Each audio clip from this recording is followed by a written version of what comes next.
مواهب جيش الكروية. معنا على الهواء مباشرة أحد الوجوه البارزة على مستوى الساحة الرياضية ببلدية الطاهر، عمي عز الدين قريقة. مرحبا بك. الله يبارك فيك، الله يعيشك، تشرفين بك. قبل كل شيء بسم الله الرحمن الرحيم، السلام عليكم.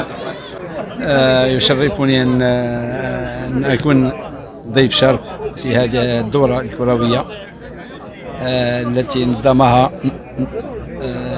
عدد من اللاعبين القدماء. واليوم تنطلق المقابلة الأولى بين زوج فريقين عريقين يمتازوا بلاعبين ممتازين.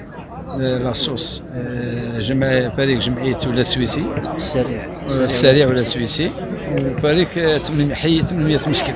هما فريقين قويين عريقين، يعرفوا بعضهم البعض. ان شاء الله الشيء اللي نتمناه ان شاء الله نشوفوا مقابله كرويه ممتازه، ونشوفوا الكره في الميدان تكون الطابع يطغى عليها الروح الرياضيه. نتمنى ان شاء الله الدوره تكون ناجحه ان شاء الله. وهذا تحضير ربما فيها حساب مدى البعيد، ربما شيء في المستقبل ان شاء الله القريب يخدموا ويكونوا فريق تنافسي تاع لابسيتي ان شاء الله.